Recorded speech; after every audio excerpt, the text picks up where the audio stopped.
Hello दोस्तों, स्वागत है आपका हमारे YouTube चैनल में। तो देखिए, भारतीय संविधान में हमने पिछले टॉपिक में चर्चा की थी राज्यसभा की, यानी संसद के उच्च सदन राज्यसभा की। और आज हम चर्चा करेंगे संसद का जो निम्न सदन है, जिसे लोकप्रिय सदन भी कहते हैं, और वो है लोकसभा। और लोकसभा का उल्लेख है अनुच्छेद 81 में। ठीक है, तो पहले तो जानिए कि लोकसभा को और किस किस नाम से जानते हैं। तो लोकसभा को कहते हैं निम्न सदन। क्या कहते हैं? इसको निम्न सदन भी कहते हैं। इसको जनता का सदन भी कहते हैं, जनता का सदन भी कहते हैं। इसे लोकप्रिय सदन भी कहते हैं, लोकप्रिय सदन भी कहते हैं। और इसे अस्थायी सदन भी कहते हैं। ठीक है, अस्थायी सदन भी कहते हैं, और प्रथम सदन भी कह सकते हैं। ठीक है, इसे कहा जाता है। तो कई नामों से हम जो है लोकसभा को जानते हैं। ठीक है, अब देखिए आज लोकसभा का गठन कब हुआ, तो इधर से लिख देते हैं। देखिए लोकसभा का गठन, लोकसभा का गठन हुआ था 17 अप्रैल 1952 को हुआ था। ठीक है, 17 अप्रैल 1952। ठीक है, अब यदि आ जाए इसकी प्रथम बैठक कब हुई, तो इसकी प्रथम बैठक हुई थी जो राज्यसभा की, आप लोगों ने पढ़ा था ना, कब हुई थी? 13 मई 1952 को। 13 मई 1952 को इसकी पहली बैठक हुई थी। फिर हमने आपको बताया था जैसे राज्यसभा को पहले किस नाम से जानते थे? Council of state. तो वैसे ही लोकसभा का पहले नाम क्या था? ठीक है, तो लिख लो पहले नाम। क्या नाम था? तो हाउस ऑफ पीपुल कहते थे। क्या कहते थे? हाउस ऑफ पीपुल कहा जाता था। पीपुल माने लोग, तो ये लोगों का सदन था या जनता का सदन था। ठीक है, और इसका नाम कब लोकसभा रखा गया? तो देखिए नाम लोकसभा हो रहा है इसका 14 मई 1954 को है। 14 मई 1954 को इसका नाम हो रहा है लोकसभा हो गया।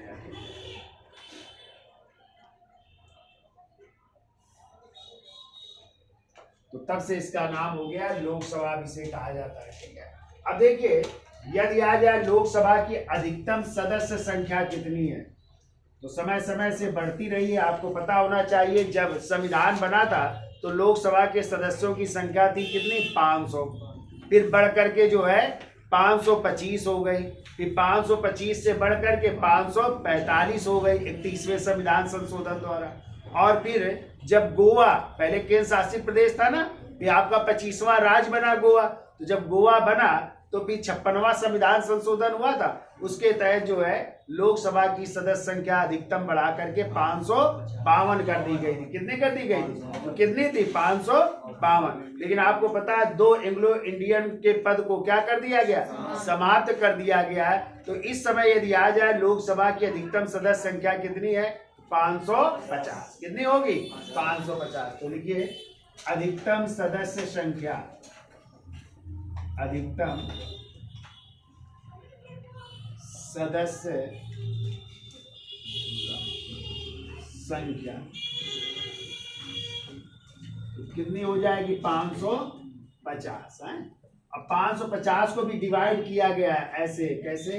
तो लिखो 530 आएंगे राज्यों से और 20 आएंगे कहां से? केंद्र शासित प्रदेश से। तो लिख लो 530 राज्यों से आएंगे और ये 20 आएंगे केंद्र शासित प्रदेश से आएंगे। केंद्र शासित प्रदेश आएंगे या संघ राज्य क्षेत्र, कुछ भी कह सकते हैं। तो राज्य कितने हैं बताइए? आपको कितने राज्य है? 28 राज्य। और केंद्र शासित प्रदेश 8। केंद्र शासित प्रदेश है 28 राज्य है इस समय, वहां से आएंगे। अब आ जाए वर्तमान में सदस्य संख्या कितनी है। देखिए तो वर्तमान में अब सदस्य संख्या बची है 543। कितनी बची है? 543। पहले 545 थी, तो 2 एंग्लो इंडियन के पद को क्या कर दिया गया? समाप्त कर दिया गया। किस संशोधन द्वारा? 104वें संविधान संशोधन 2019 द्वारा। अब कितनी बची वर्तमान में? 543। अब 543 को आपको याद रखना है कैसे डिवाइड है।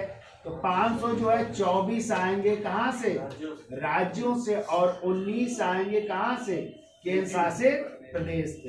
तो ये हो गए राज्यों से आएंगे 24 और 19 आएंगे केंद्र शासित प्रदेश से आएंगे, केंद्र शासित प्रदेश से आएंगे। ठीक है, अब देखो केंद्र शासित प्रदेश से 19 किस किस केंद्र शासित प्रदेश से आएंगे।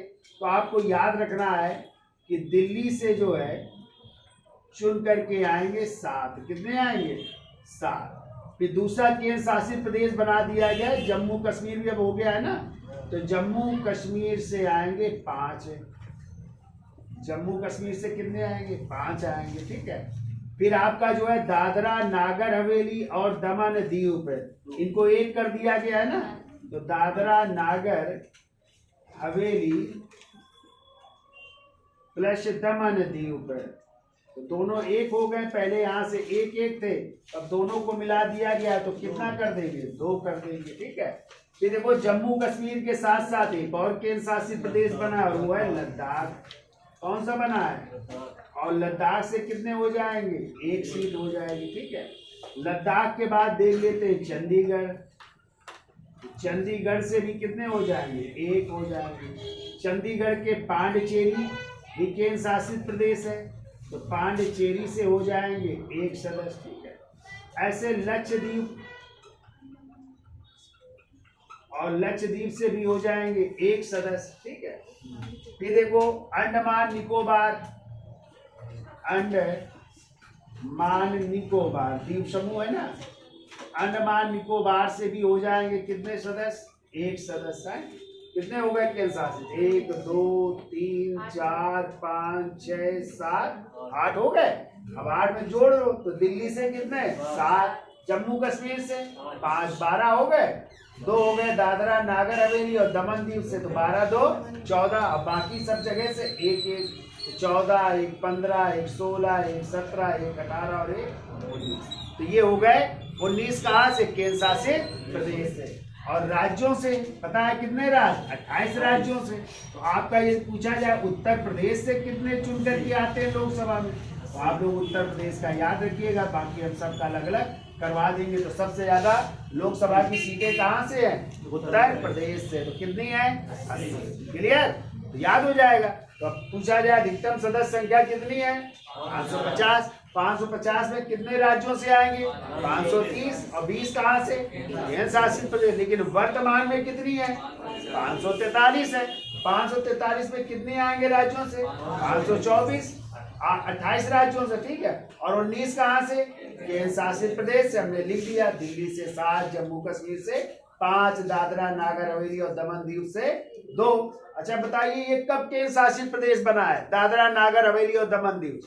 तो याद रखिएगा ये बन गया 26 जनवरी 2020 से, ही याद रखिएगा 26 जनवरी 2020 से। इनको क्या कर दिया गया 1 कर दिया गया।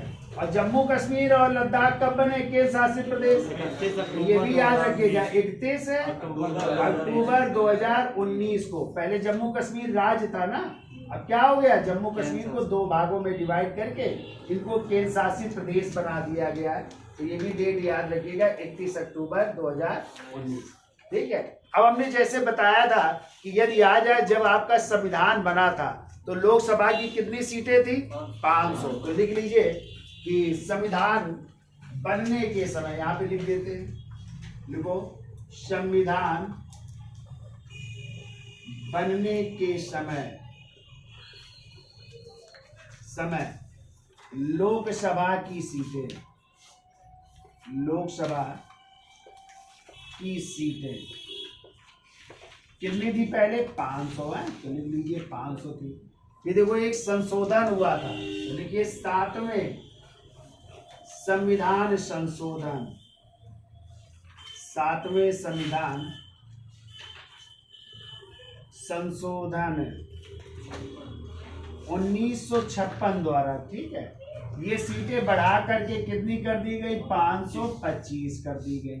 ठीक है, तो 500 से बढ़ाकर कितनी हो गई 525 हो गई। ठीक है, और फिर इसके बाद जो है एक 30वां संविधान संशोधन हुआ 31 है, 31वें संविधान संशोधन, और 31वां संविधान संशोधन हुआ 1974 में है। तो इसके तहत जो है सीटों की संख्या बढ़ाकर के 545 कर दी गई। कितनी कर दी गई? 545 कर दी गई। ठीक है। फिर इसके बाद हमने आपको बताया था कि गोवा पहले गोवा, दमन, दीव सब क्या थे? केंद्र शासित प्रदेश थे, लेकिन गोवा को अलग किया गया ना। 56वां संविधान संशोधन हुआ 1987 में।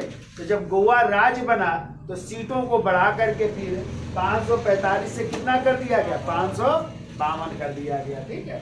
तो लिखिए 56वें संविधान संशोधन, 56वें संविधान संशोधन 1987 द्वारा इन सीटों को बढ़ा करके कर दिया गया 552 कर दिया गया। ठीक है। लेकिन यदि पूछा जाए वर्तमान में या अधिकतम सदस्य संख्या इस समय कितनी है, तो 550। तो 550 किस संशोधन द्वारा की गई? तो लिखिए 104वें, लिख लो यहीं पे, 104वें संविधान संशोधन कब हुआ? 2019 द्वारा। ठीक है। इनकी सदस्य संख्या अधिकतम कर दी गई है 550। ठीक है। तो दो कौन से हट गए हैं? तो यहाँ पे प्लस जो दो ये हटे हैं, ये कौन से पद है? एंग्लो इंडियन के पद है। ठीक है। एंग्लो इंडियन के पद को क्या कर दिया गया है? समाप्त कर दिया गया। इनको कौन मनोनीत करता था? राष्ट्रपति मनोनीत करते थे ना पहले। किस अनुच्छेद के तहत? अनुच्छेद 331 के तहत। ठीक है। तो ये राष्ट्रपति द्वारा क्या होते थे? मनोनीत होते थे। तो इनको जो है अब क्या कर दिया गया? समाप्त कर दिया गया। इसलिए अब याद रखिएगा कि लोकसभा में जो है अधिकतम सदस्य संख्या हो गई 550 और वर्तमान हमने लिखा ही दिया 543। तो इस तरह ये सीटों को जो है बढ़ती चली आई आपकी। ठीक है। जब बना था संविधान तो 500 थी, 7वें संविधान संशोधन द्वारा कितनी कर दी? 525। फिर जो है 31वें संविधान संशोधन 1974 द्वारा 545 कर दी गई। 56वें संविधान संशोधन 1987 द्वारा कितनी कर दी गई? 552 कर दी गई। ठीक है। और फिर 104वें संविधान संशोधन 2019 द्वारा अब कर दी गई 550। तो कौन से दो पद समाप्त हो गए? एंग्लो इंडियन के पद समाप्त हो गए। इतना नोट कर सकते हैं आप लोग। नोट करिए, स्क्रीनशॉट ले लीजिए, फिर आगे चलते हैं।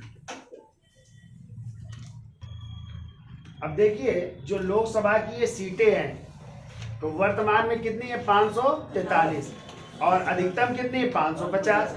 अब ये सीटें जो है कब तक बनी रहेंगी? तो कहा गया है कि हर प्रत्येक जो अनुच्छेद 82 है वो कहता है प्रत्येक 10 साल में जब जनगणना होगी तो जनगणना के बाद एक परिसीमन आयोग का गठन होगा और उसी परिसीमन आयोग के तहत एक संशोधन हुआ था जो है 84वां संविधान संशोधन हुआ था, जिसमें कहा गया था कि 2026 की जो जनगणना होगी उसके बाद ही जो है इन सीटों को क्या किया जाएगा? बढ़ाया जा सकता है। इसके पहले कोई संशोधन नहीं किया जाएगा। और आपको अब पता है कि नई संसद बन करके तैयार हो गई, जिसमें लोकसभा की कितनी सीटें रखी गई? 888 और राज्यसभा की 384 सीटें रखी गई। तो हो सकता है 2026 के बाद जो है सीटें जो है लोकसभा की और राज्यसभा की बढ़ाई जा सकती है, लेकिन 2026 तक नहीं बढ़ाया जाएगा। ठीक है। तो 2026 तक कहा गया जो 1991 की जनगणना है उसके आधार पर सीटें आवंटित रहेंगी। लेकिन अब जो है जनगणना जब होगी तो 2021 वाली शुरू थी ना, बीच में रोक दी गई है। अब ये जनगणना होगी, इसके बाद जो है पता चलेगा कितनी जनसंख्या हुई है। तो जिस राज्य में जनसंख्या बढ़ी है उसी के अनुसार जो है इस सीटों को क्या किया जाएगा? आवंटित किया जाएगा। तो लिखिए, एक पॉइंट लिखिए, लिखो अनुच्छेद 82। अनुच्छेद 82 क्या कहता है? देखो अनुच्छेद 82 के तहत भारतीय संविधान में हर 10 वर्ष देखो भारतीय संविधान में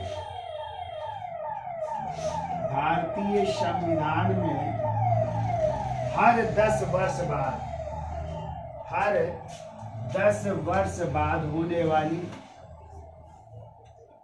हर 10 वर्ष बाद होने वाली जनगणना के बाद। तो आपको पता है भारत में पहली जनगणना कब हुई थी? 1872 में। किस? लॉर्ड मेयो के समय। और आ जाए 10 की जनगणना या नियमित जनगणना 1882 में, सॉरी 1881 में। किसके समय? लॉर्ड रिपन के समय। और जो अभी आपकी 2011 की जनगणना थी वो भारत की कौन सी जनगणना थी? 15वीं जनगणना थी। और जनगणना आयुक्त थे सी चंद्र मौली थे। ठीक है। और आज स्वतंत्र भारत की कौन सी जनगणना थी? तो 7वीं जनगणना थी। कौन सी वाली? 2011 वाली। तो लिखिए क्या लिखा कि भारतीय संविधान में हर 10 वर्ष बाद होने वाली जनगणना के बाद परिसीमन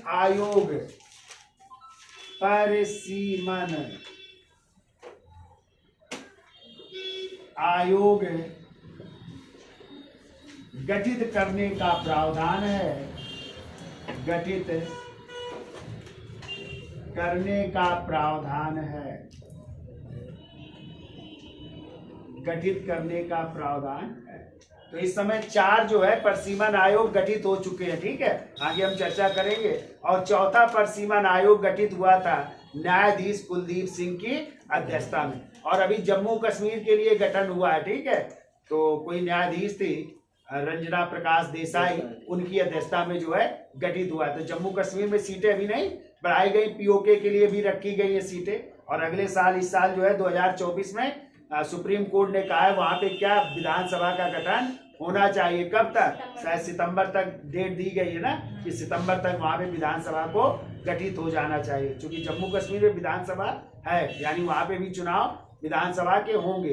तो सुप्रीम कोर्ट ने अभी डिसीजन भी दिया है कि हो जाने चाहिए। ठीक है, तो ये परिसीमन आयोग 4 हो चुके। 5वां रंजना प्रकाश देसाई की अध्यक्षता में गठित हो चुका है। अब इसके बाद फिर हो सकता है जनगणना होगी, फिर होगा, तभी सीटें आगे बढ़ेंगी। ठीक है, तो लिखिए 84वें संविधान संशोधन, 84वें संविधान संशोधन। पहले 42वां संविधान संशोधन हुआ था ना 1976 में। तो उसमें ये व्यवस्था की गई थी कि 1971 की जनगणना के अनुसार जो है सीटें रखी जाएंगी।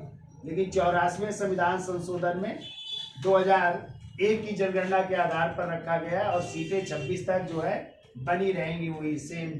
तो देखो 84वें संविधान संशोधन 2001 द्वारा 1991 की जनगणना के आधार पर, 2001 नहीं, 1991 की जनगणना के आधार पर, 1991 की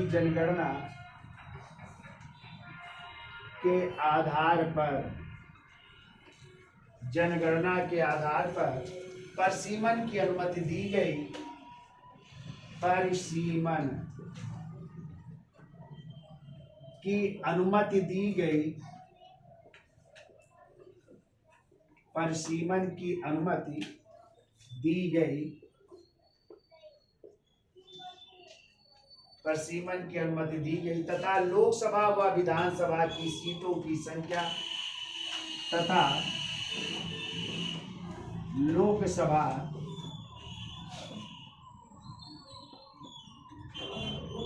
व विधानसभा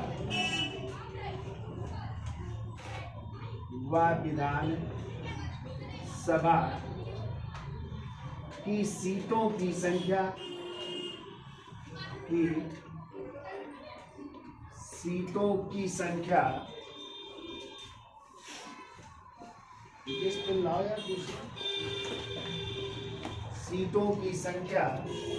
कब 2026 तक निर्धारित कर दी गई है। 2026 तक निर्धारित कर दी गई है।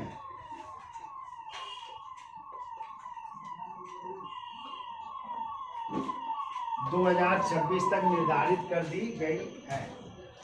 फिर वो 2026 के बाद होने वाली प्रथम जनगणना 2026 के बाद होने वाली प्रथम जनगणना के आंकड़े प्रकाशित होने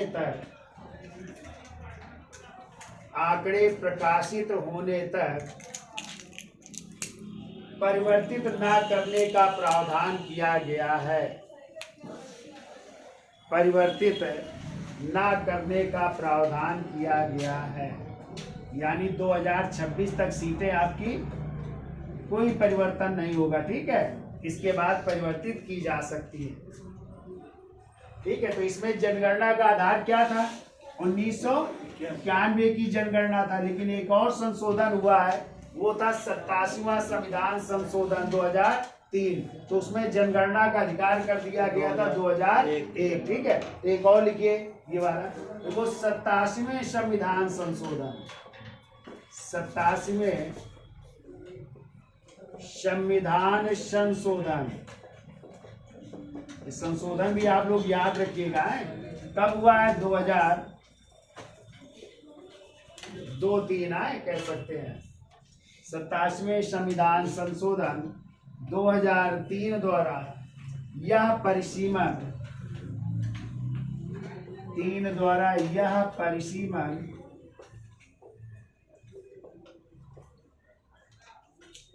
2001 की जनगणना 2001 की जनगणना के आधार पर किया जाएगा, के आधार पर किया जाएगा। ठीक है, यानी अब जनगणना का आधार कौन सा वर्ष रखा जाएगा? 2001 की जनगणना रखी जाएगी। ठीक है, उस आधार पर परिसीमन किया जाएगा कि 2001 में भारत की जनगणना कितनी थी। ठीक है, और किस राज्य में कितनी थी, उसी आधार पर सीटों को जो है निर्धारित किया जाएगा। ठीक है, अब हेडिंग डालिए लोकसभा का कार्यकाल। हेडिंग डालिए कार्यकाल, लोकसभा का कार्यकाल, और इसका उल्लेख है अनुच्छेद 83 के 2 में। अनुच्छेद 83 के 2 में कार्यकाल का उल्लेख है। ठीक है, तो देखिए लोकसभा का कार्यकाल प्रथम बैठक के दिन से कितने वर्ष का होता है? 5 वर्ष का। तो लिखो प्रथम बैठक के दिन से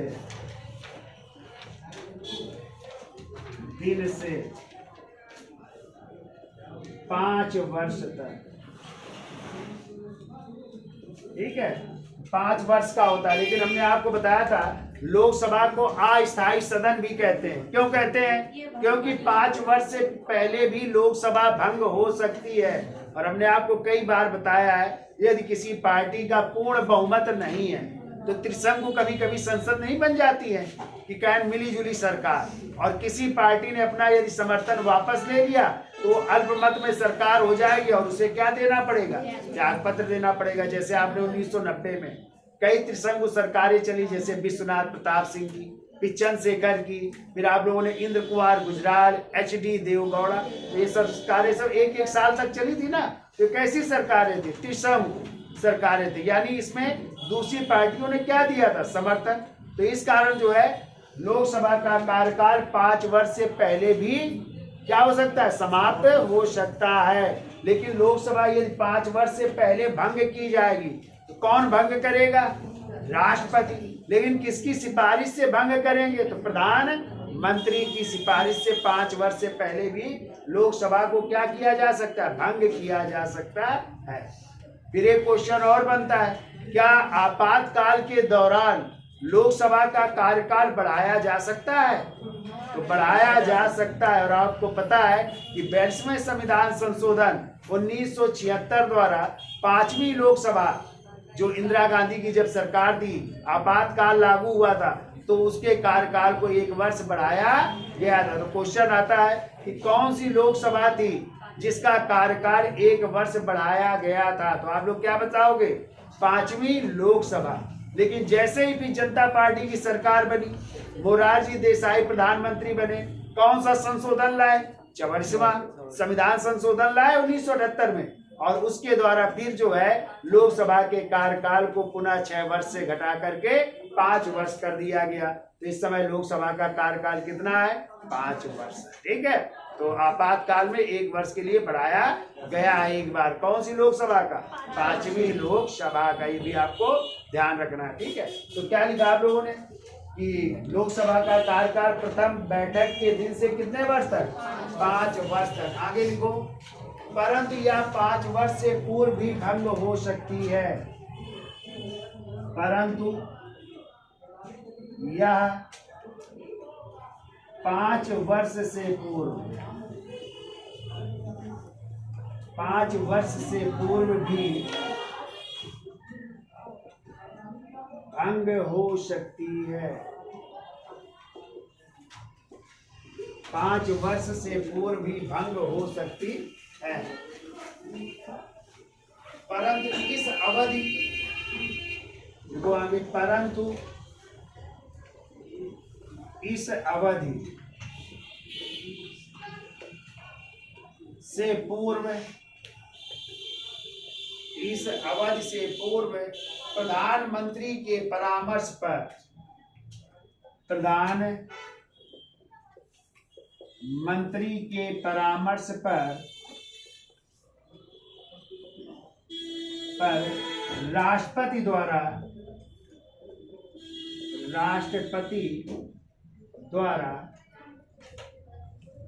प्रधानमंत्री के परामर्श पर राष्ट्रपति द्वारा भंग की जा सकती है।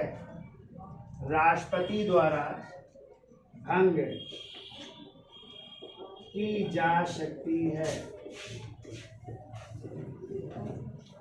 राष्ट्रपति द्वारा भंग की जा सकती है, और इस स्थिति में मध्यावधि चुनाव होते हैं। और इस स्थिति में मध्यावधि यानी बीच में ही, 5 वर्ष से पहले ही है, मध्यावधि चुनाव होते हैं।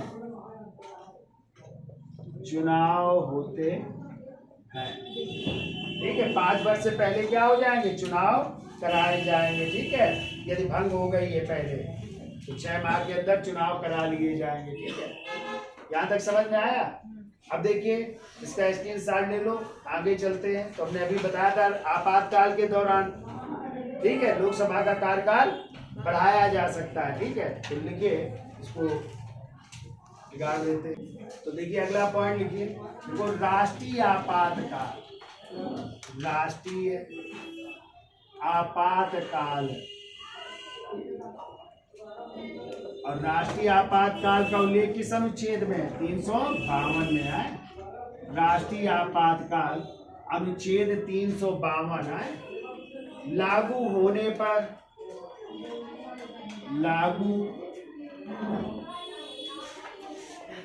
पर लोकसभा का कार्यकाल, लोकसभा का कार्यकाल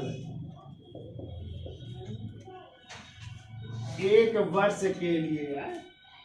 लोकसभा का कार्यकाल 1 वर्ष के लिए बढ़ाया जा सकता है। 1 वर्ष के लिए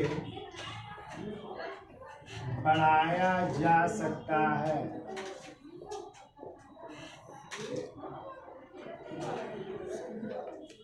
बढ़ाया जा सकता है, जैसे 5वीं लोकसभा का कार्यकाल, जैसे 5वीं लोकसभा का कार्यकाल, लोकसभा का कार्यकाल तो कितना बढ़ा था? 1 वर्ष के लिए बढ़ा था। 18 मार्च 1976 से लेकर के, देखो 18 मार्च 1976 से लेकर के 18 मार्च 1977 तक बढ़ा था। ठीक है, तो वो जो 5वीं लोकसभा थी तो उसका कार्यकाल 1971 में चुनाव हुए थे तो 76 तक था, लेकिन 76 से लेकर के फिर 77 तक 1 साल के लिए बढ़ाया गया था। फिर 77 में चुनाव हुए थे, तभी तो इंदिरा गांधी की जो कांग्रेस सरकार थी वो हार गई थी चुनाव, और इंदिरा गांधी भी लोकसभा का चुनाव हार गई थी। तो 5 दलों ने मिलकर के जनता पार्टी बनाई थी, पढ़ के आए आप लोग, और उसी जनता पार्टी की सरकार बनी और प्रधानमंत्री कौन बने थे? मोरारजी देसाई। तो यदि आ जाए जो ये आपातकाल के दौरान 1 साल के लिए कार्यकाल बढ़ाया गया था लोकसभा का, कौन सा संशोधन किया गया? अभी हमने बताया 22वां, और इसीलिए 22वें संविधान संशोधन को मिनी कास्ट, सबसे ज्यादा संशोधन किसके द्वारा हुए? 22वें संविधान संशोधन द्वारा। इसीलिए 22वें संविधान संशोधन को मिनी कॉन्स्टिट्यूशन या लघु संविधान कहते हैं। तो लिख लो, लिखो क्या लिखा? जैसे 5वीं लोकसभा कार्यकाल कब से कब तक बढ़ा? 18 मार्च 1976 से लेकर के 18 मार्च 1977 द्वारा। कैसे? तो लिखो 22वें संविधान संशोधन, 22वें संविधान संशोधन 1976 द्वारा। ठीक है, 22वें संविधान संशोधन 1976 द्वारा। ठीक है, द्वारा कितने वर्ष के लिए कर दिया गया? 6 वर्ष है के लिए कर दिया। 5 वर्ष था, 1 वर्ष बढ़ा दिया गया तो 6 वर्ष का हो गया था। परंतु लिखो, परंतु 44वें संविधान संशोधन, इसको भी लिख लीजिएगा, परंतु 44वें संविधान संशोधन 1978 द्वारा, 44वें संविधान संशोधन 1978 द्वारा पुनः लोकसभा के कार्यकाल को, पुनः लोकसभा के कार्यकाल को कितने वर्ष कर दिया गया? 5 वर्ष कर दिया गया। ठीक है, 5 वर्ष पूरा कर दिया जाता है। और किसकी सरकार थी? जनता पार्टी की सरकार थी। मोरारजी देसाई प्रधानमंत्री थे, उन्हीं के समय आया था 44वां संविधान संशोधन। तो ज्यादातर 44वें संविधान संशोधन द्वारा हर चीज को समाप्त किया गया। जैसे आप लोग संपत्ति का अधिकार पढ़ते हो ना, तो 44वें संविधान संशोधन द्वारा ही समाप्त करके उसे कहाँ भेज दिया गया था? 300 के काम में। जैसे आप लोग पढ़ोगे अभी, इसी राष्ट्रीय आपातकाल में पहले शब्द था आंतरिक अशांति, तो आंतरिक अशांति शब्द को हटा करके क्या कर दिया गया? सशस्त्र विद्रोह। वो भी किस संशोधन द्वारा?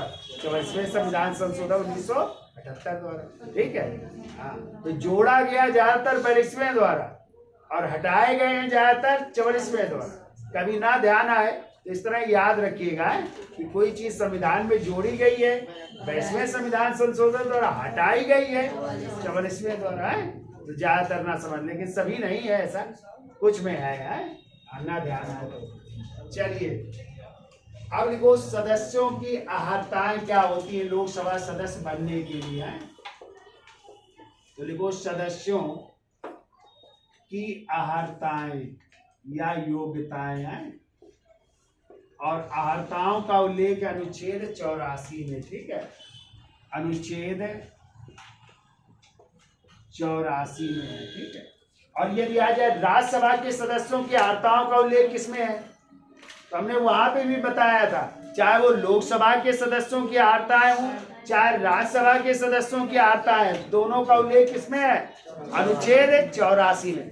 अंतर केवल एक है कि लोकसभा का सदस्य बनने के लिए 25 वर्ष और राज्यसभा का सदस्य बनने के लिए 20 वर्ष। ठीक है, तो लिखिए क्या अहर्ताएं होती है, तो दोनों के याद रखिएगा, क्योंकि लोकसभा के सदस्यों की भी अहर्ताएं इसी में है, और किसकी है? राज्य सभा के सदस्यों की भी अहर्ताओं का उल्लेख अनुच्छेद 84 में ही है। ठीक है, तो हम लोकसभा पढ़ रहे हैं तो लोकसभा के लिखिए, पहला लिखो, भारत का नागरिक हो, भारत का नागरिक हो। दूसरी लिखिए, 25 वर्ष की आयु पूरी कर चुका हो, या न्यूनतम, कुछ भी लिख लो, न्यूनतम 25 वर्ष आयु होनी चाहिए।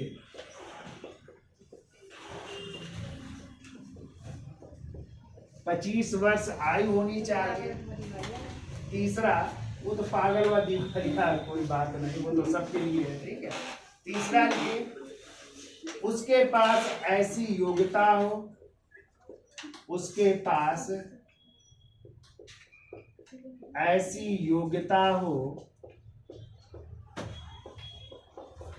जो संसद द्वारा बनाई गई हो, जो संसद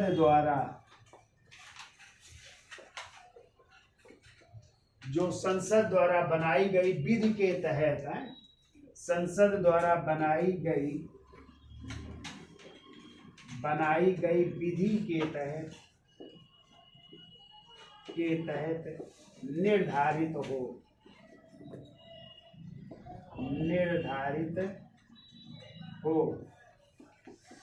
ठीक है।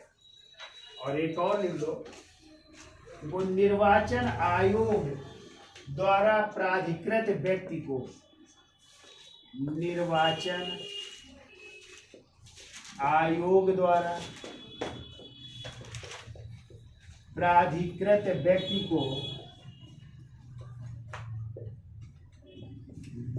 को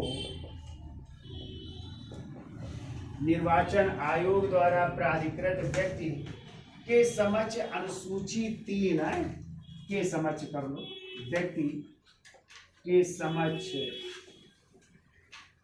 अनुसूची 3 के तहत, अनुसूची 3 में क्या है भैया? हाँ, के तहत, अनुसूची 3 के तहत निहित प्रारूप में शपथ लिया हो, निहित प्रारूप में शपथ लिया हो,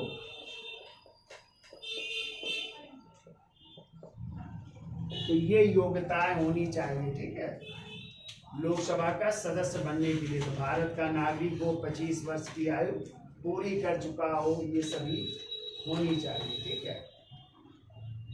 अब हेडिंग डालिए, इसका स्क्रीनशॉट ले लो, सदस्यों का निर्वाचन। तो इसमें निर्वाचन कैसे होता है? इसमें जो है सीधे जनता ही चुनती है, तो कहते हैं अग्रता ही विजेता होता है, यानी जिसको 50% से अधिक वोट मिल जाते हैं वही क्या बन जाता है? लोकसभा का सदस्य बनता है। आप लोग चुनाव डालते हैं ना, तो मताधिकार की आयु कितने वर्ष है? 18। तो आपको पता है अनुच्छेद 326 कहता है कि जो है इसमें जो है जो वयस्क मताधिकार या जो वयस्क होगा व्यक्ति वही जो है मतदान में भाग लेगा। तो पहले कितनी आयु थी मताधिकार? 21 वर्ष। तो किस संशोधन द्वारा 18 कर दी गई? 61वें संविधान संशोधन द्वारा मताधिकार की आयु घटा करके 21 वर्ष से 18 वर्ष कर दी गई है, ये भी आप लोग जानिए, ठीक है। तो लिखिए, हेडिंग डालिए, सदस्यों का निर्वाचन। बिगाड़ दें इसको।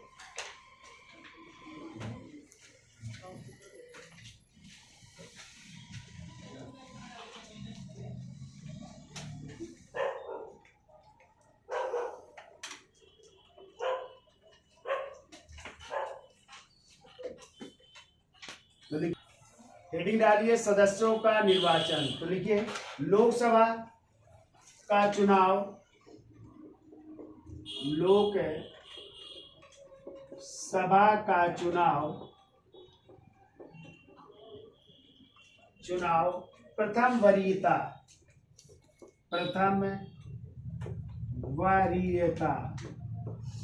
या कह सकते हैं अग्रता ही विजेता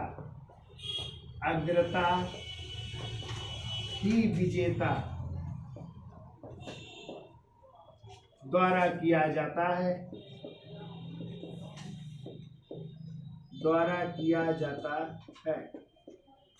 ठीक है। प्रथम वरीयता या अग्रता ही विजेता द्वारा किया जाता है, जिसमें सर्वाधिक मत प्राप्त करने वाले,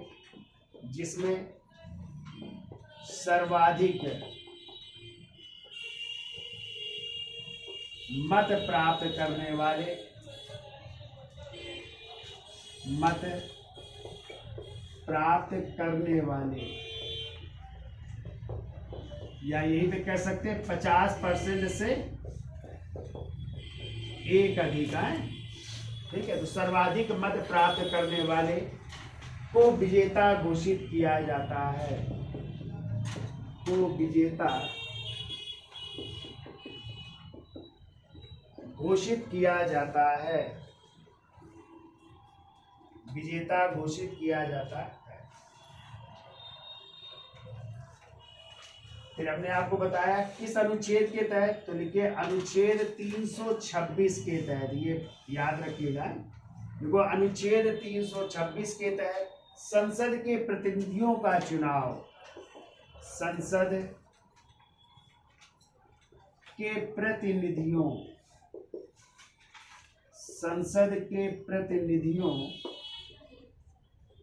का चुनाव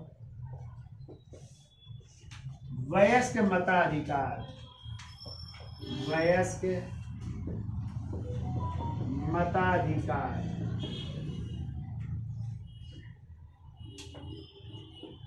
के अनुसार किया जाता है। वयस्क मताधिकार के आधार पर, ऐसा कर लो, वयस्क मताधिकार के आधार पर प्रत्यक्ष मतदान द्वारा होता है। प्रत्यक्ष मतदान द्वारा होता है। प्रत्यक्ष मतदान द्वारा होता है। ठीक है, और इस मतदान में, इस मतदान में 18 वर्ष की आयु पूरी कर चुके, 18 वर्ष की आयु पूरी कर चुके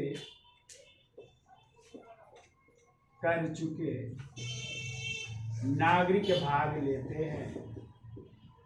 नागरिक भाग लेते हैं। ठीक है, तो जिनकी आयु 18 वर्ष हो चुकी होती है और जिनका, याद रखिएगा, वोटर लिस्ट में नाम होता है। कौन सी वोटर लिस्ट में? लोकसभा वाली में, क्योंकि अलग अलग वोटर लिस्ट होती है, लोकसभा की अलग होती है। ठीक है, और जैसे विधानसभा के चुनाव होते हैं उनकी अलग होती है। जो ग्राम पंचायत के चुनाव होते हैं प्रधान की, तो उसकी अलग होती है। आपने देखा होगा कि कभी कभी का प्रधान वाले में हो आपका वोट और लोकसभा में आपका नहीं होता है, तो तीनों की अलग अलग वोटर लिस्ट बनती है। इसीलिए ध्यान रखिएगा, जब चुनाव हो, चुनाव होने से पहले बीएलओ घर घर आते हैं ना, सबके बारे में पूछते हैं किसकी आयु हो चुकी है, कौन आपके यहाँ है जिसकी 18 वर्ष, तो आप नाम जरूर बढ़वा लीजिए, है तभी वोट डालने को पाएंगे। तो चुनाव होने वाला है अभी मार्च अप्रैल में, ठीक है, लोकसभा का। तो जिसकी 18 वर्ष आयु पूरी कर चुके हों, आप अपनी मतदाता सूची में क्या करिए, नाम बढ़वाइए। हम आपको जागरूक कर रहे हैं। ठीक है, ये हमारा भी क्या है, कर्तव्य है कि आप लोगों को जागरूक करना। ठीक है, सिर्फ सचिन जी का ही नहीं कार्य है, ठीक है, सचिन तेंदुलकर जी का ही। ठीक है, वो आप लोगों को क्या कर रहे हैं, इस समय जागरूक कर रहे हैं, तो वो मीडिया के माध्यम से कर रहे हैं।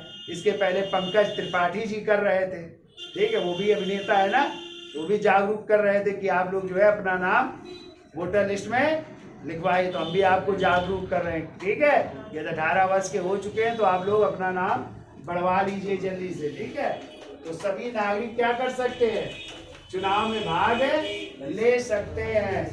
तो देखो कब की गई 18 वर्ष, 61वें संविधान संशोधन, तो नोट करके लिखो 61वें संविधान संशोधन, 61वें संविधान संशोधन 1989 द्वारा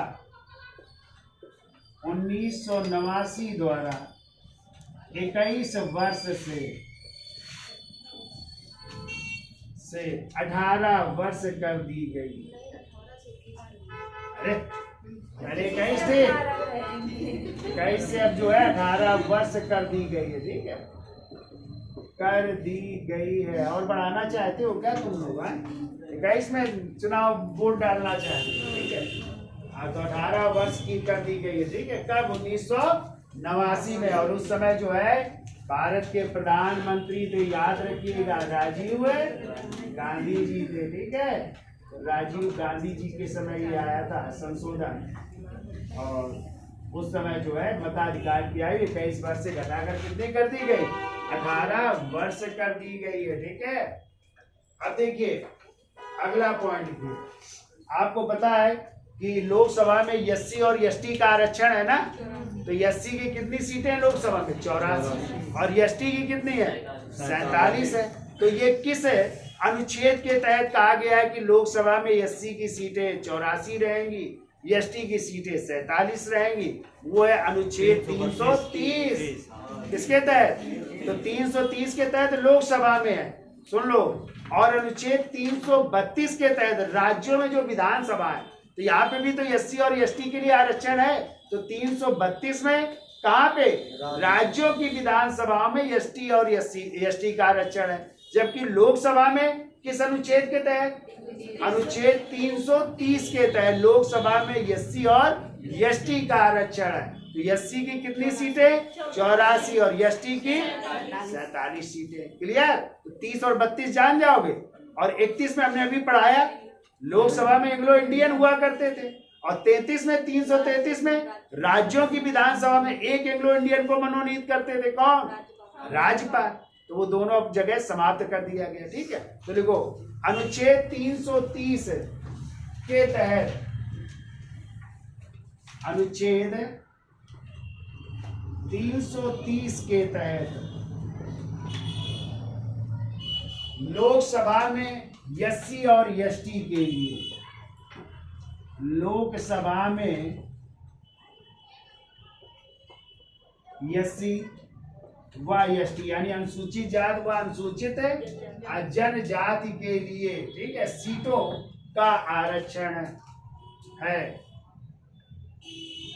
एसटी के लिए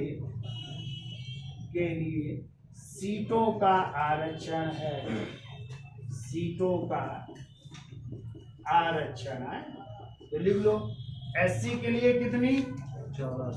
तो लिख लो एससी के लिए है 84 सीटें, और एसटी के लिए कर लो 47 सीटें लोकसभा में, ठीक है। यानी इन सीटों पर कौन चुनाव लड़ेगा? एससी ही लड़ पाएंगे, ठीक है। और जो एसटी के लिए वहां पे वही लड़ सकते हैं एसटी वाले। जो जनरल सीटें होंगी, ध्यान रखिएगा, जनरल में सब कोई लड़ सकता है, जनरल भी, ओबीसी भी, एससी भी और एसटी में। लेकिन जो एससी के लिए वहां एससी लड़ पाएंगे, जो एसटी के लिए है वो एसटी लड़ पाएंगे, ये भी ध्यान रखना है, ठीक है। हाँ, तो सीटें तो एससी एसटी, लेकिन वोट सब कोई डालेगा। जो सोचो हमें डालने को नहीं मिलेगा है, तो वोट सब कोई डालेगा, ठीक है। लेकिन यहाँ पे चुनाव नहीं लड़ पाएंगे सब लोग, ठीक है। और जनरल की जो सीटें होंगी वहां पे वोट तो सब कोई डालेगा, लेकिन ये भी चुनाव लड़ सकते हैं, एससी वाले भी और एसटी वाले। क्लियर? चलिए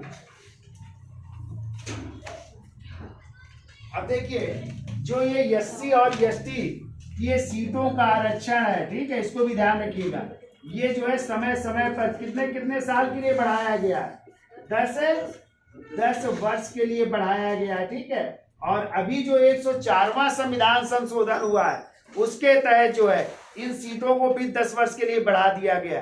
कब से कब तक? तो 25 जनवरी 2020 से लेकर के 25 जनवरी 2030 तक ये सीटों का आरक्षण इनका बना रहेगा, ठीक है, समाप्त नहीं किया गया। तो पहले जो है इनको बढ़ाया गया था, एक संशोधन हुआ था, कौन सा? 95वें संविधान संशोधन 2009 द्वारा, ठीक है। 2010 से कब तक के लिए बढ़ाया गया था? 2020 तक के। और अभी जो 104वां संविधान संशोधन हुआ है उसके तहत 2020 से लेकर के 2030 के लिए बढ़ाया गया है। और इसका उल्लेख है अनुच्छेद 334 में। कौन सा अनुच्छेद में? 334 के तहत कहा गया है ये सीटें जो है कब? समय समय पर इनको बढ़ाया जाता रहेगा, और फिर इन्हें 10 वर्ष के लिए बढ़ा दिया गया अनुच्छेद 334 के अनुसार। तो लिखिए, पहला एक पॉइंट लिखो 95वें संविधान संशोधन यानी 95 है। लिखो 95वें संविधान संशोधन। वैसे तो अब इसका महत्व नहीं है, लेकिन लिख लीजिए 95वें संविधान संशोधन 2009 द्वारा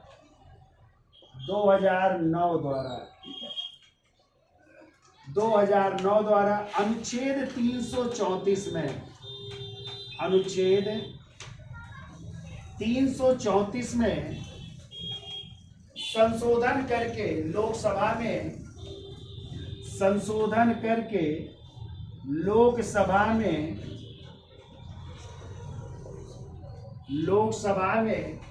सीटों के आरक्षण संबंधी प्रावधान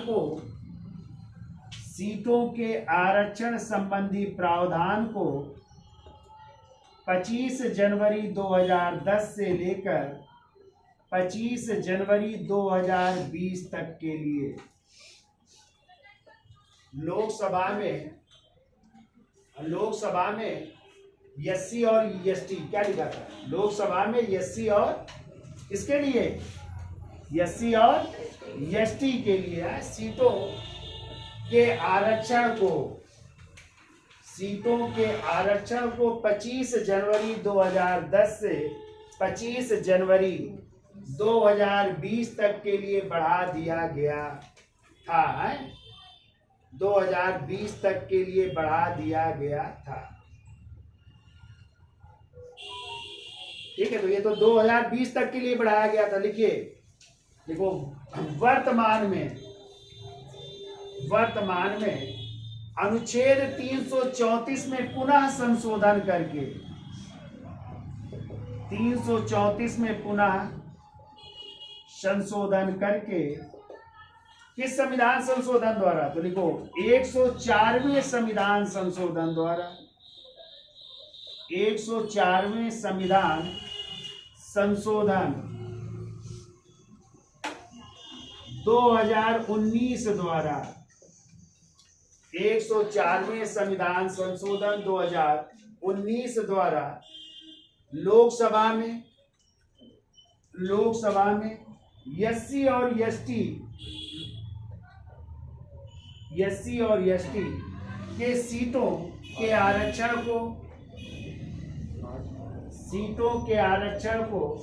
25 जनवरी 2020 से लेकर 25 जनवरी 2030 तक के लिए बढ़ा दिया गया है। एससी और एसटी के सीटों के आरक्षण को 25 जनवरी 2020 से 25 जनवरी 2030 के लिए बढ़ा दिया गया है। ठीक है, तो अब कब तक सीटों का यह आरक्षण बना रहेगा? 2030 तक। कितनी एससी की? 84 और एसटी की 47 सीटें 2030 तक बनी रहेंगी। क्लियर? तो ये 104वां संविधान संशोधन ये याद रखिएगा, इसके तहत बढ़ा दिया गया। ठीक है, तो आपको पता है 25 जनवरी को और क्या हुआ था? कोई बता सकता है? 25 जनवरी को? हाँ, अरे पराक्रम क्या मनाते हो 25 जनवरी को? कुछ मनाते हो 25 जनवरी? राष्ट्रीय मतदाता दिवस मनाते हो ना 25 जनवरी को। तो 25 जनवरी 1950 को याद रखिएगा, निर्वाचन आयोग का गठन हुआ था। किसका? निर्वाचन आयोग का गठन हुआ था। इसीलिए 25 जनवरी को क्या मनाते हैं? राष्ट्रीय मतदाता दिवस। ये भी आपको याद रखना है। ठीक है, अब लिखिए, हेडिंग डालिए, लोकसभा में सीटों का आवंटन। कहाँ पे कितनी सीटें हैं, किस राज्य में है? तो देखो, लोकसभा में सीटों का आवंटन अनुच्छेद 81 का 2, अनुच्छेद 81 के 2 में है। ठीक है, सीटों का आवंटन लोकसभा में सीटों का आवंटन अनुच्छेद 81 का 2। ठीक है, तो हम जो है कॉलम बना देंगे, कैसे आपको बनाना है और हम लिखते चलेंगे, आप लोग लिखते रहिएगा। ठीक है,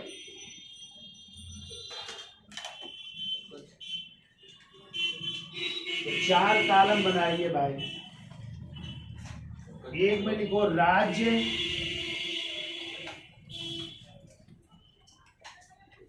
एक कॉलम में रहेगा राज्य, दूसरे कॉलम में लिखो कुल सीटें लोकसभा की। चल रहा है क्या? हाँ, तो चलने दो। ठीक, लोकसभा की सीटें कुल है, एक में लिखो एससी और एक में लिखो एसटी है।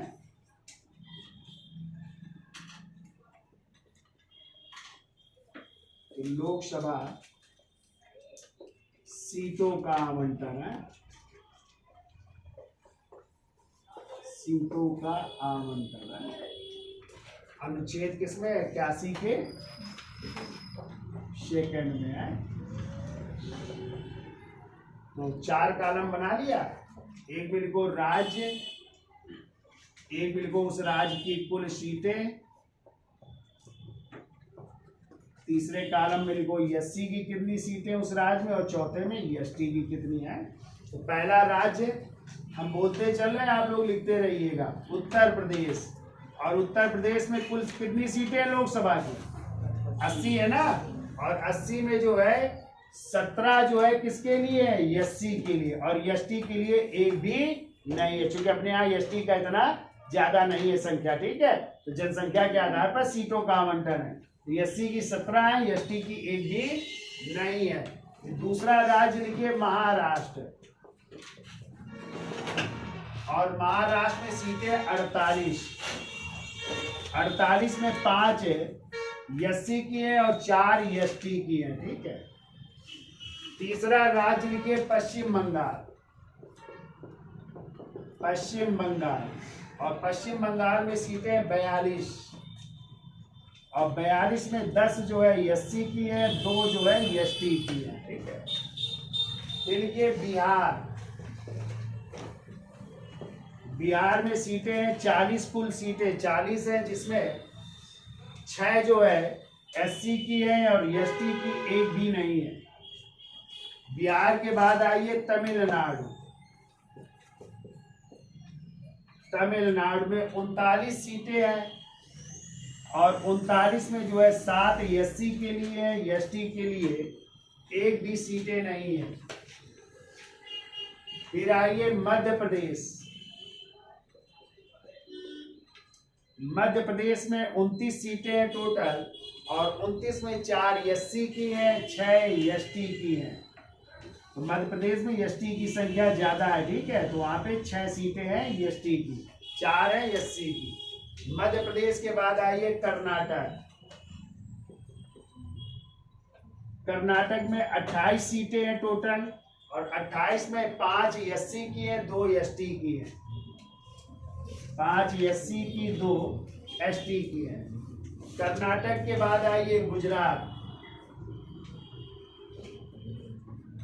गुजरात में 26 सीटें हैं, 2 इसमें एससी की हैं, 4 एसटी की हैं।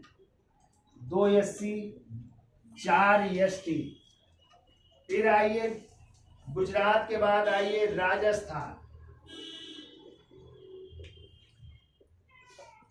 राजस्थान में कुल सीटें हैं 25, 25 में है 4 एससी की हैं और 3 एसटी की हैं। राजस्थान के बाद आइए आंध्र प्रदेश, आंध्र प्रदेश, और आंध्र प्रदेश में भी 25 है,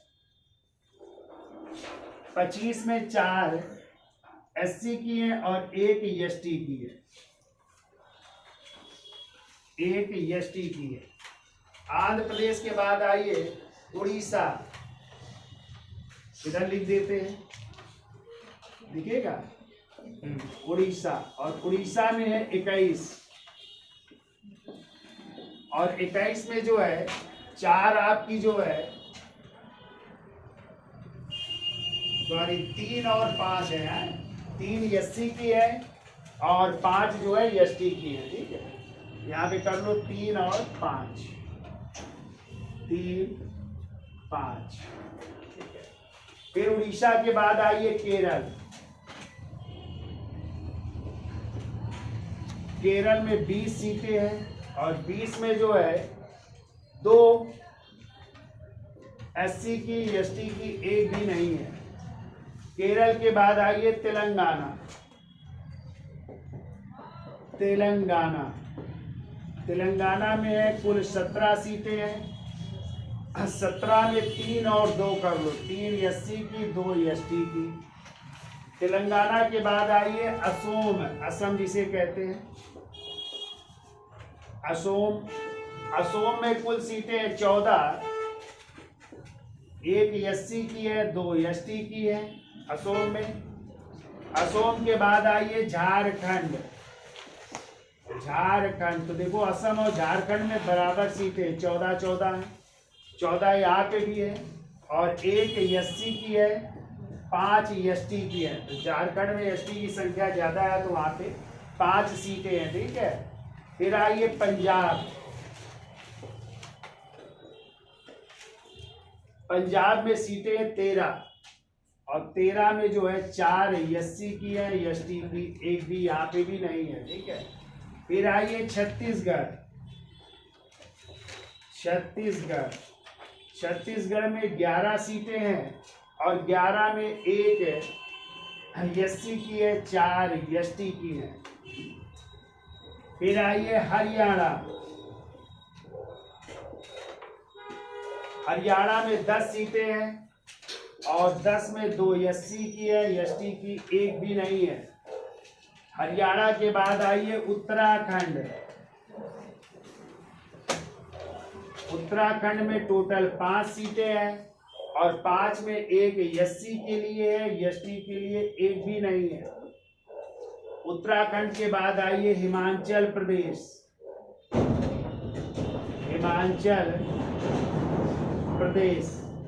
हिमाचल प्रदेश में टोटल है 4 में 1 एससी की है, एसटी की यहाँ पे भी नहीं है। फिर आइए त्रिपुरा। त्रिपुरा में 2 सीटें हैं, त्रिपुरा में 2 हैं, 1 एससी के लिए है और 1 एसटी की, यानी 2 में से 1 एससी की है और 1 एसटी की है, ठीक है।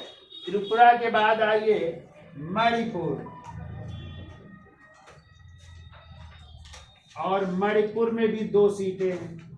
अब 2 में 2 को यहाँ पे एससी के लिए तो नहीं है लेकिन 1 एसटी के लिए, 1 हो गई जनरल और 1 एसटी के लिए हो गई, ठीक है। तो ये मणिपुर कितने राज्य हो गए? 22। चलिए अब लिखो मेघालय। दिखेगा नीचे मेघालय।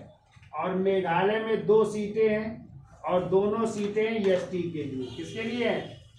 एसटी के लिए, ठीक है। फिर मेघालय के बाद आइए अरुणाचल प्रदेश। इधर हम बिगाड़ देते हैं।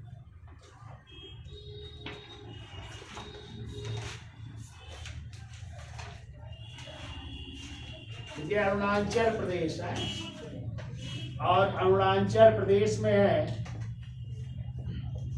2 सीटें, ठीक है। 2 सीटें हैं, यहाँ पे एससी के लिए भी नहीं है ना एसटी के लिए, दोनों जनरल के लिए। फिर ऐसे आइए गोवा। गोवा में भी 2 सीटें हैं, यहाँ पे भी एससी के लिए नहीं है, एसटी के लिए नहीं है गोवा में। फिर आइए नागालैंड। नागालैंड में 1 सीट है, ठीक है, और वो 1 सीट जनरल के लिए, एससी और एसटी के लिए नहीं है, ठीक है। नागालैंड के बाद आइए सिक्किम। और सिक्किम में भी 1 सीट है। सिक्किम में 1 सीट है और ये भी जनरल के लिए है, ठीक है। और सिक्किम के बाद अंतिम देखो 28वां राज्य होगा मिजोरम। और मिजोरम में जो है 1 सीट है और वो 1 सीट है एसटी के लिए, ठीक है, तो एसटी के लिए। तो इस तरह ये आपके 28 राज्य हैं। देखो गिन लो जरा, 28 राज्य हुए। तो इसका स्क्रीनशॉट ले लीजिए। तो इस तरह जो है आपके ये सीटों का आवंटन है, ठीक। तो देखिए केंद्र शासित प्रदेशों का भी देख लीजिए कितनी कितनी सीटें। वैसे तो हमने चर्चा की है लेकिन एससी और एसटी की भी सीटें हैं कहीं कहीं, तो उनको नोट कर लीजिएगा। तो पहला लिखिए केंद्र शासित प्रदेश दिल्ली। और दिल्ली में हमने आपको बताया था कुल सीटें कितनी है, 7 सीटें। 7 में जो है एक एससी की है और एसटी की एक भी नहीं है, ठीक है। दिल्ली के बाद आइए जम्मू कश्मीर। जम्मू कश्मीर, और जम्मू कश्मीर में हमने बताया था कितनी सीटें हैं, 5 सीटें हैं। और यहाँ पे एससी के लिए भी नहीं है ना एसटी के लिए भी है ना। फिर आइए दादरा नागर हवेली और दमन दीव। दादरा नागर हवेली और दमन दीव एक हो गए हैं दोनों। तो दोनों में कितनी सीटें हैं, 2 सीटें हैं। इसमें एससी की तो नहीं है लेकिन एक एसटी के लिए है, ठीक है। फिर आइए लद्दाख, और लद्दाख में 1 सीट है और वो जनरल के लिए है, एससी एसटी के लिए नहीं है। फिर आइए चंडीगढ़। चंडीगढ़ में भी 1 सीट है और यहाँ पे भी एससी एसटी के लिए नहीं है। चंडीगढ़ के बाद आइए अंडमान निकोबार। अंडमान निकोबार द्वीप समूह, यहाँ पे भी 1 सीट है और वो जनरल के लिए ही है, एससी एसटी के लिए नहीं है। फिर आइए पुदुचेरी, जिसे पांडिचेरी कहते हैं, तो पुदुचेरी में भी 1 सीट है और वो 1 सीट जनरल के लिए है, एससी एसटी के लिए नहीं है। और 8वां केंद्र शासित प्रदेश है लक्षद्वीप। तो लक्षद्वीप में 1 सीट है और ये 1 सीट है एसटी के लिए, तो इसमें कर लेना एसटी के लिए 1 सीट है, ठीक है। तो इस तरह ये 8 केंद्र शासित प्रदेश है और यहाँ पे जो है टोटल केंद्र शासित प्रदेशों में कितनी सीटें हैं, 19 है। और इन 19 सीटों का विभाजन जो है इस तरह किया गया है, ठीक है। तो ये भी याद रखिएगा। अब देखिए अगला एक पॉइंट लिखो, क्वेश्चन आता है क्षेत्रफल की दृष्टि से सबसे बड़ी लोकसभा सीट कौन सी है, लद्दाख हो जाएगी। और सबसे छोटी सीट चांदनी चौक, कौन सी हो जाएगी, चांदनी चौक, जो कहाँ पे है। और यदि आ जाए जनसंख्या के आधार पर सबसे बड़ी लोकसभा सीट मलकाजगिरी, और मलकाजगिरी कहाँ पे है, तेलंगाना में, ठीक है। और जनसंख्या के आधार पर सबसे छोटी सीट लक्षद्वीप, क्या हो जाएगी, लक्षद्वीप हो जाएगी। और आ जाए उत्तर प्रदेश में जनसंख्या की दृष्टि से सबसे बड़ी लोकसभा सीट उन्नाव, कौन सी हो जाएगी, उन्नाव। और यदि आ जाए उत्तर प्रदेश में क्षेत्रफल के आधार पर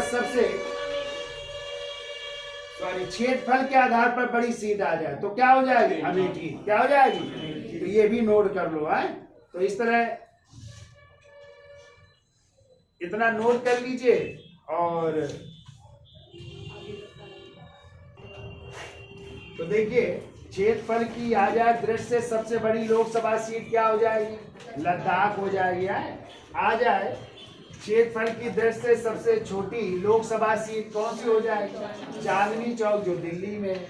आ जाए जनसंख्या के आधार पर सबसे बड़ी लोकसभा सीट, तो मलकाजगिरी कहाँ पे है, तेलंगाना में। आ जाए जनसंख्या के आधार पर सबसे छोटी लोकसभा सीट, तो लक्षद्वीप हो जाएगी। और जब उत्तर प्रदेश की चर्चा हो तो उत्तर प्रदेश में जनसंख्या की दृष्टि से सबसे बड़ी लोकसभा सीट तो क्या हो जाएगी, उन्नाव हो जाएगी, ये जनसंख्या में हो जाएगी। जब आ जाए उत्तर प्रदेश में क्षेत्रफल की दृष्टि से सबसे बड़ी लोकसभा सीट तो कौन सी हो जाएगी, अमेठी हो जाएगी, ठीक है। और अब तक कितने परिसीमन आयोग गठित हो चुके हैं, 4। कब हुआ है, 1951 में, फिर 1961 में, फिर 1971 में, फिर 2001 में। तो 2001 वाला जो है न्यायाधीश कुलदीप सिंह की अध्यक्षता में गठित हुआ था। और जम्मू कश्मीर के लिए याद रखिएगा अभी न्यायाधीश रंजना प्रकाश देसाई की अध्यक्षता में परिसीमन आयोग गठित हुआ था, जिन्होंने अभी वहां पे सीटों का निर्धारण किया है और इसी आधार पर चुनाव होंगे, ठीक है। तो ये तो थी लोकसभा की कहानी। तो वीडियो अच्छा लगा हो तो लाइक करिए, शेयर करिए और देखते भी रहिए, सब्सक्राइब भी करते रहिए। धन्यवाद।